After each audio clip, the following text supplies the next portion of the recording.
Hoje, uma reportagem exclusiva da Cruzoé detalhou a relação do ministro do STF, Dias Toffoli, sempre ele, com as empreiteiras Odebrecht e OAS. Eu podia já começar aqui a detalhar para vocês, mas o editor da Cruzoé, Rodrigo Rangel, faz aqui uma participação especial, ele que também é um dos autores dessa reportagem e que está dando, junto com a sua equipe, tanto orgulho para todos nós que fazemos parte aí desse veículo de comunicação, em várias frentes, evidentemente, mas que está exercendo o seu papel de jornalismo vigilante e independente. Boa noite, Rangel, parabéns pela reportagem. Salve, salve, Felipe. Boa noite, tudo bem? Boa noite a você, boa noite a quem nos assiste também.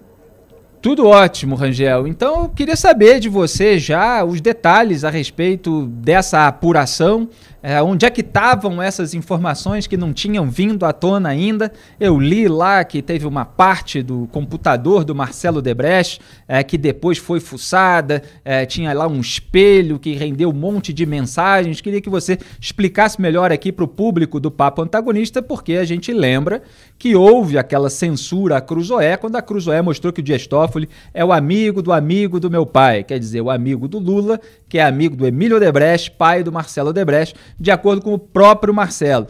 Isso já tinha sido divulgado, já tinha havido uma censura, depois derrubada, e agora esse desdobramento. Como é que foi? Então, Felipe, o Marcelo Odebrecht, que é delator na Operação Lava Jato, ele já havia encaminhado aos investigadores um lote de e-mails aos quais nem a Polícia Federal, nem o Ministério Público tinham tido acesso ainda. Só que havia outros lotes que ainda estavam ocultos e que a Polícia Federal conseguiu acessar quebrando a criptografia do laptop do Marcelo Odebrecht, apreendido lá na 14ª etapa da Operação Lava Jato. E ali havia uma quantidade oceânica de e-mails, e e-mails bastante interessantes. Essa leva integra essa, que tem menções aí ao ministro Dias Toffoli, segundo o próprio Marcelo Odebrecht, integra esse lote adicional ao qual os investigadores tiveram acesso a partir da quebra da criptografia do notebook do Marcelo Odebrecht. Bom, o nosso espectador há de lembrar que em abril do ano passado nós publicamos uma reportagem a respeito de um e-mail em que o Marcelo Odebrecht se referia a um tal amigo do amigo de meu pai. A Polícia Federal pergunta e o Marcelo Odebrecht responde por escrito que o amigo do amigo de meu pai era José Antônio Dias Toffoli, hoje ministro do Supremo Tribunal Federal, até ontem presidente da Corte, inclusive, mas na época das mensagens, advogado-geral da União no governo Lula. Bom, nós tivemos acesso a esse documento lá no ano passado e publicamos uma reportagem, trouxemos esse documento à tona, e o que veio a seguir, as pessoas devem lembrar bem, foi aquela ordem de censura expedida pelo ministro Alexandre de Moraes, a pedido do próprio Dias Toffoli.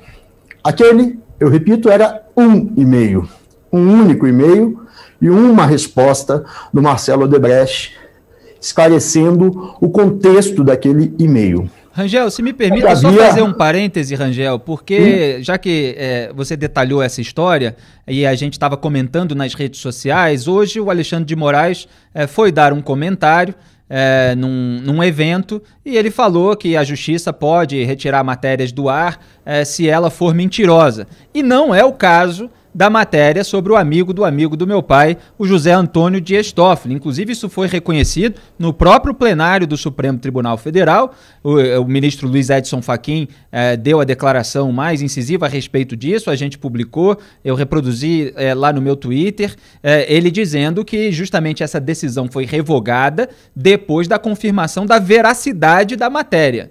Então é bom deixar claro que a matéria era verdadeira e que tem autoridade, como aconteceu com o Dias Toffoli na ocasião, que se incomoda com verdades inconvenientes. E aí toma atitudes arbitrárias que obviamente a gente repudia, né, Rodrigo? Tanto era verdadeira, Felipe, que dias depois o próprio Alexandre de Moraes se deu conta de que o documento, sim, existia, fazia parte dos autos da Operação Lava Jato e voltou atrás de sua decisão, voltou atrás da censura. Porque quando ele decidiu censurar, ele dizia ali que estávamos publicando fake news, e definitivamente não era o caso. Aquele era um documento que havia sido entregue à força-tarefa da Operação Lava Jato, estava inclusive já anexado a um dos procedimentos da operação que corriam perante a Justiça Federal do Paraná. Enfim, não havia falsidade nenhuma, não era fake news, e o próprio Alexandre de Moraes, ainda no ano passado, dias depois da publicação da matéria, dias depois, portanto, da ordem de censura, voltou atrás e revogou a decisão. Se deu conta de que, na verdade, a decisão dele que continha ali uma falsidade ao nos acusar de publicar notícia falsa. Bom, mas voltando ao ponto anterior, Felipe, na verdade, aquele era um único e-mail. Essa celeuma toda se deu em torno de um único e-mail. E existiam muitos outros, aos quais os investigadores teriam acesso tempos depois. E são esses muitos outros e-mails que nós trazemos agora à luz nesta reportagem, sabe? Exatamente. E ela se refere ao tempo em que o Dias Toffoli era AGU, era advogado-geral da União, cargo hoje ocupado pelo José Levi, né, que, como eu tenho comentado, é marido de uma assessora do Gilmar Mendes, cargo que antes era ocupado pelo André Mendonça, que foi transferido para o Ministério da Justiça e Segurança Pública depois da saída do Sérgio Moro. Então, o que aconteceu nessa relação entre a Odebrecht e o Toffoli enquanto ele era AGU, que a gente chama o advogado-geral da União, né? Os procuradores eles indicam que os executivos da Odebrecht negociavam com intermediários do Toffoli o apoio dele para demandas da empreiteira, é isso? É isso. Na verdade, nesses outros e-mails havia outros codinomes, outros apelidos ali que os investigadores quiseram esclarecer com Marcelo Odebrecht. E em maio deste ano, Marcelo Odebrecht prestou um depoimento sigiloso a 2 procuradores da República, que faziam parte do grupo de trabalho da Lava Jato, da Procuradoria-Geral da República. Esses 2 procuradores foram até São Paulo para ouvir Marcelo Odebrecht. Esse depoimento, um longo depoimento, são quase 4 horas de depoimento só para tratar das mensagens relacionadas ao ministro Dias Toffoli. E lá o Marcelo Odebrecht esclareceu alguns pontos sobre os quais ainda pairavam dúvidas. Deu o contexto, aquilo que ele fez no ano passado em relação àquela única mensagem do amigo de meu pai, ele fez de forma mais detalhada nesse depoimento prestado em maio a procuradores que atuavam na Lava Jato, na Procuradoria-Geral da República. E nós trazemos também, nesta edição da Cruzoé, o vídeo desse depoimento. Esse depoimento foi gravado em vídeo, e nós trazemos à luz essa gravação pela primeira vez. Rodrigo, a gente tem pergunta, Felipe? Ô, Rodrigo, só desculpa interromper, mas que você citou que tem trecho em vídeo. A gente separou um trecho pequenininho, obviamente, os espectadores e leitores da Cruzoé podem ver lá a íntegra do que a matéria revelou, mas a produção separou aqui um teaser para dar um gostinho para o pessoal. Pode soltar. Diria que pelo desgaste que possamos estar tendo pelo envenenamento da moça, o apoio dele vale uma parceria a preço bem alto. Pronto, aí tá claro. Aí tá claro. Então, aí tá claro.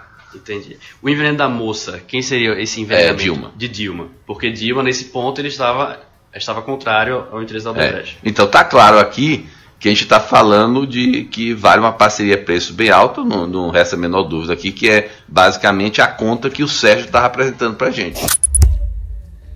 Tá aí, só para traduzir para quem não entendeu, vou ler aqui a declaração do Marcelo Odebrecht.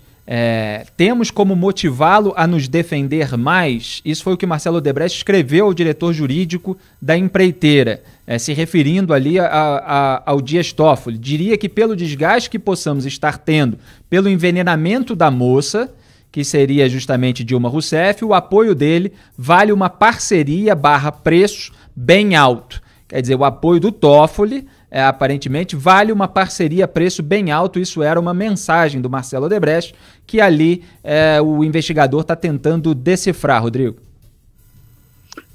Então, Felipe, o Marcelo narra que Adriano Maia, então diretor jurídico do grupo Odebrecht, estava encarregado de manter a proximidade com o então AGU Dias Toffoli. Segundo Marcelo, era Adriano quem tinha a incumbência de manter um relacionamento estreito com o Dias Toffoli. Ele próprio, Marcelo Odebrecht, conta que se reuniu 2 vezes pessoalmente com Toffoli, uma na casa do ministro aqui em Brasília e outra em São Paulo, jantares nas 2 ocasiões, mas a pessoa da Odebrecht que tinha a tarefa de manter essa proximidade era esse advogado chamado Adriano Maia, diretor jurídico da empreiteira. E Marcelo disse que, a certa altura, Toffoli habilitou, indicou, autorizou que eles procurassem um determinado escritório de advocacia e esse escritório ficaria responsável por fazer a ponte. Isso é o que Marcelo Odebrecht narra. E isso é o que os procuradores concluem também a partir da análise das dezenas de e-mails que embasam essa apuração preliminar. E o que fica claro ali, na visão dos procuradores, é que a Odebrecht se relacionava com Toffoli por meio desse escritório de advocacia.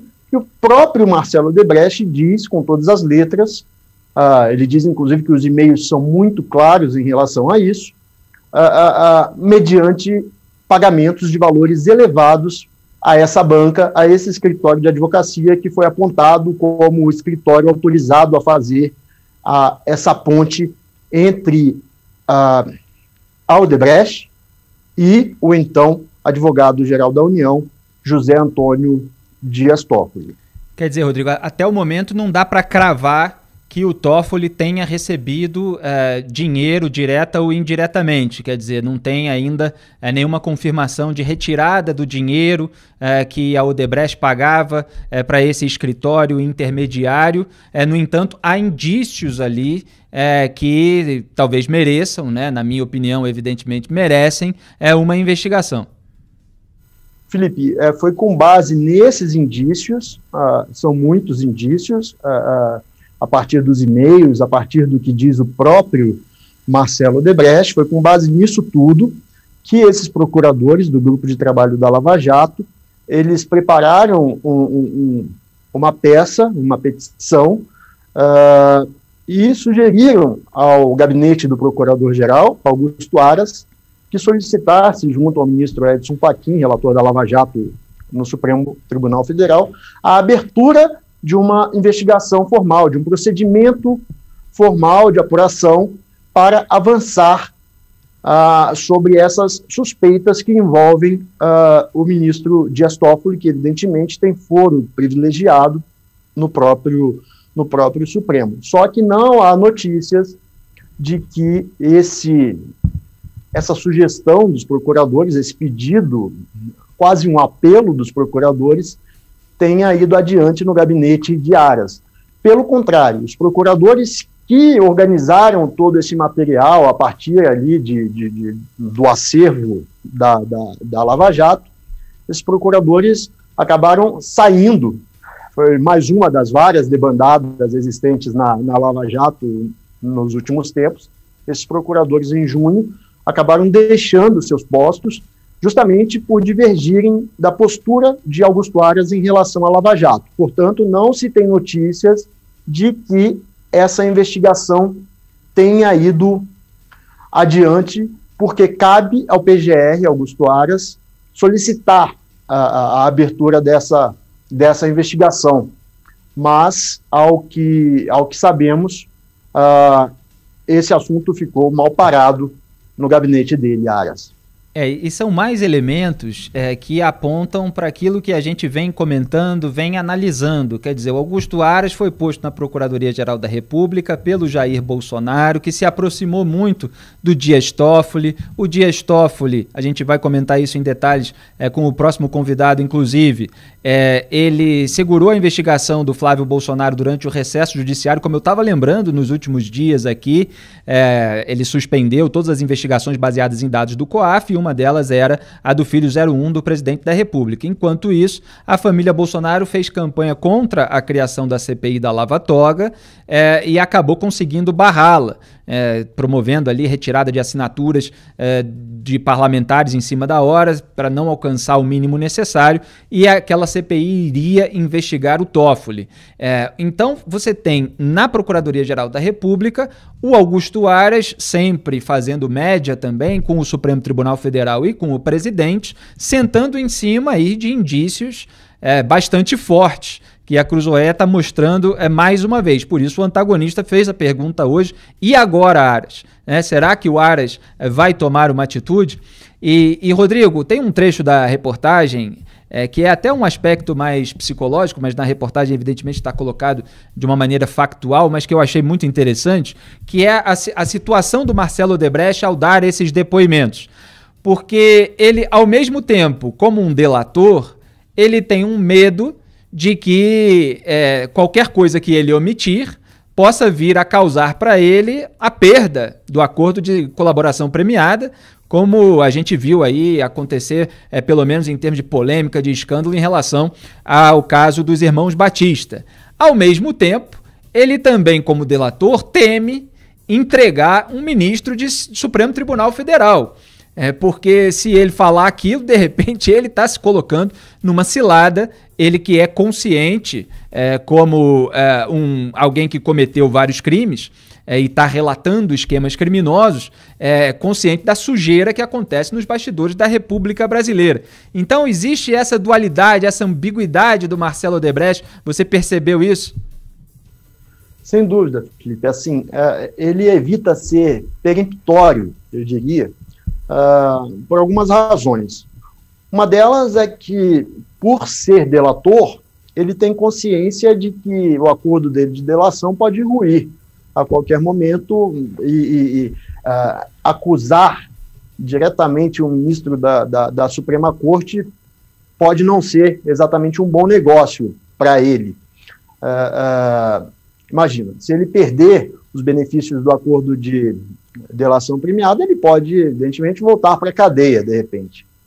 Além disso, se ele diz de forma muito objetiva que tinha conhecimento desse suposto esquema, a pergunta que vai se fazer na sequência é: por que ele não contou isso na delação premiada lá atrás? Ele teria omitido? Também, nessa hipótese, ele correria um sério risco de perder os benefícios.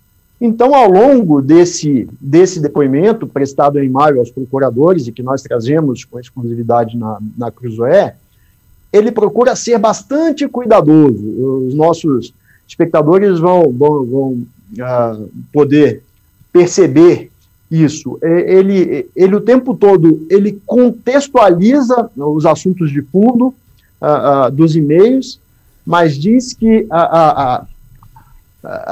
não cabia a ele tratar diretamente daquela relação. Por isso que ele diz o tempo todo: olha, essa relação era uma relação do Adriano Maia, o diretor jurídico da Odebrecht, era o Adriano que tinha a incumbência de se relacionar com o ministro Dias Toffoli por meio desse escritório, por meio desses interlocutores supostamente autorizados pelo ministro, e o tempo todo ele joga para o Adriano a responsabilidade de confirmar se houve ou não pagamento de propina. O que ele faz é dizer que, olha, havia uma cobrança, ele sabia dessa cobrança, os valores eram altos, mas ele, como não era ele que estava na linha de frente lá, tratando diretamente com essas pessoas, ele não sabe dizer se houve pagamento de vantagens indevidas, de propina, aos personagens envolvidos. Exatamente. Então, a gente tem um trechinho, a produção separou mais um trecho pequenininho desse depoimento do Marcelo Debrecht, que confirma exatamente aquilo que o Rodrigo Rangel está descrevendo aqui para a gente. Pode soltar, produção. Aí eu mando um e-mail para Maurício e Cláudio, com o Adriano, Adriano Maia, você precisa falar com o amigo, com o Toffoli. Ele não quer o dele, porque o Adriano Maia dizia que tinha esses acertos. O dele é dinheiro ilícito, né? Mas é o que eu tô dizendo. Aí eu tô indo na linha do que Cláudio, do que Maia dizia pra gente, entendeu? Quer dizer, Rodrigo, esse trecho chega a ser até engraçado. Eu vou repetir aquilo que o Marcelo Debrecht está falando, porque ele está reproduzindo o conteúdo de mensagens. Então é exatamente aquilo que o Rodrigo estava descrevendo, que os investigadores tiveram acesso lá a todo um lote de mensagens, e o Marcelo Debrecht, ele comenta aquelas mensagens. Então tem um material de base para aquele interrogatório, para aquele depoimento. E na mensagem está assim: a M, que é o Adriano Maia, precisa falar com o amigo, que é o Toffoli. E isso o Marcelo Debrecht está descrevendo, ele está dizendo, olha, a pessoa a quem a gente chamava de amigo era o Toffoli, o AM é o Adriano Maia. Então tá lá, a AM precisa falar com o amigo. Ele não quer o dele, isso é a mensagem do próprio Marcelo Debrecht para executivos da empreiteira. Quando ele fala ele não quer o dele, o Toffoli não quer o dinheiro dele, é isso que o Marcelo Debrecht está explicando, que estava perguntando, e o Rodrigo me corrija se eu estiver errado. E aí o investigador fala que pergunta se é dinheiro ilícito a que o Marcelo Debrecht está se referindo. E o Marcelo Debrecht confirma que é.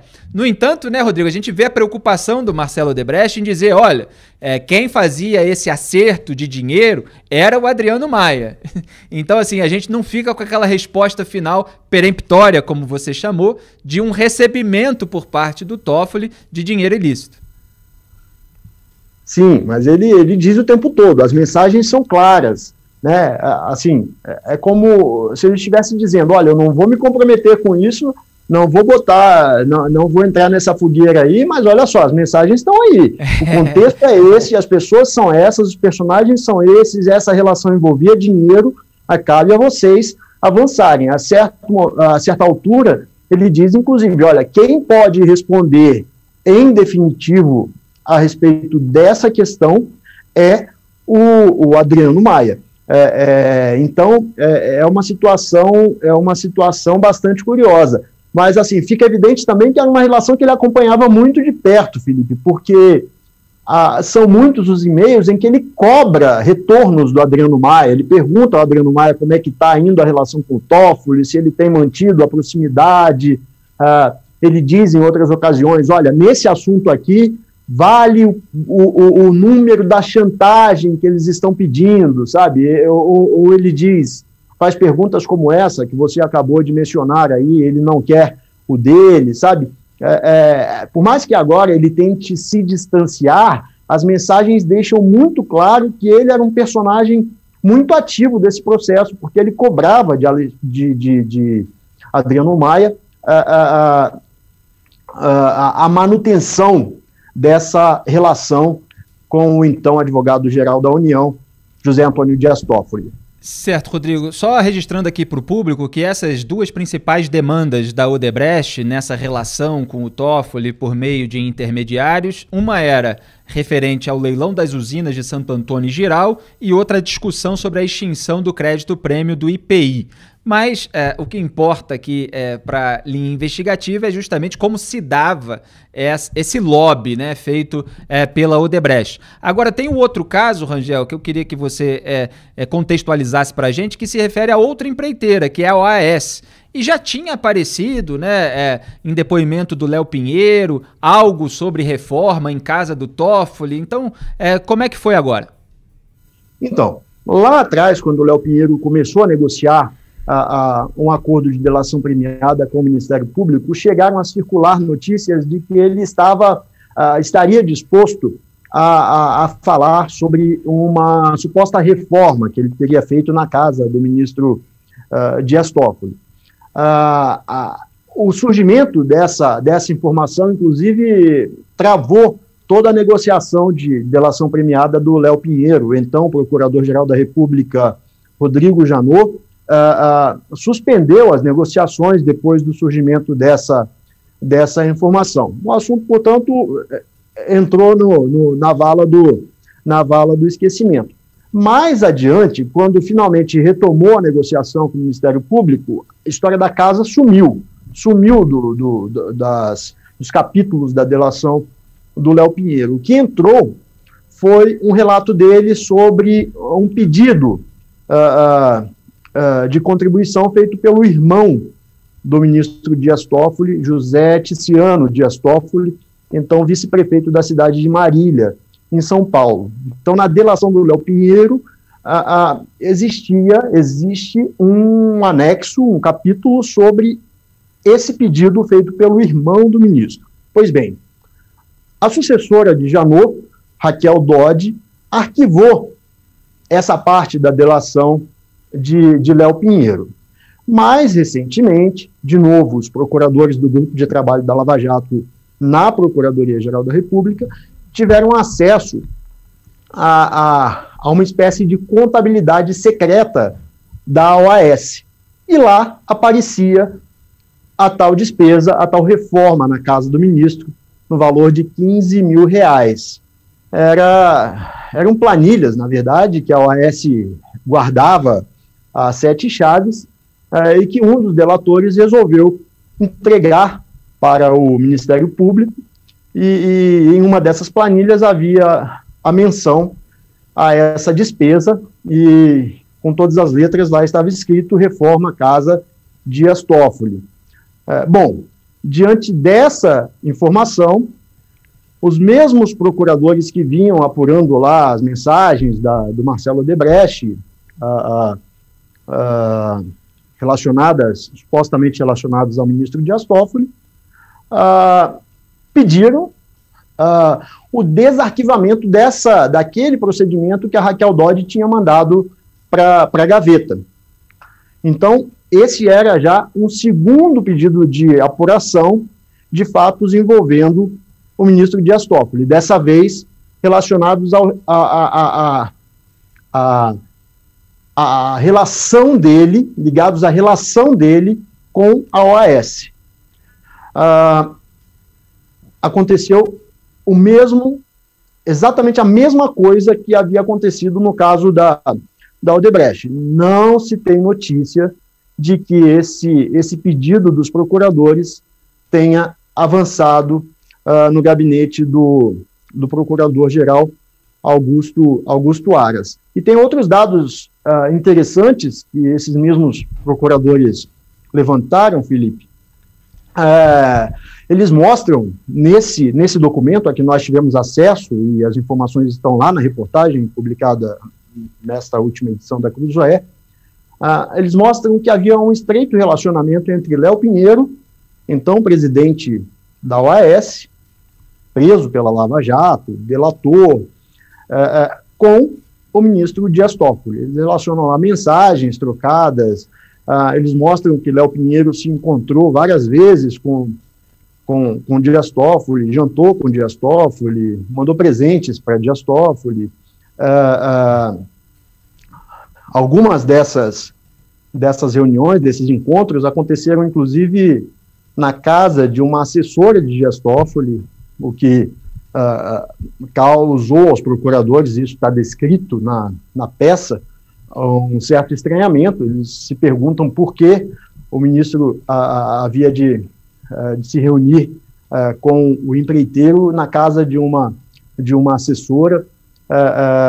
Alguns desses encontros foram também na casa do ministro, e o curioso é que um funcionário do gabinete de Toffoli era quem se incumbia de fazer a ponte entre o Léo Pinheiro, presidente da OAS, e o ministro.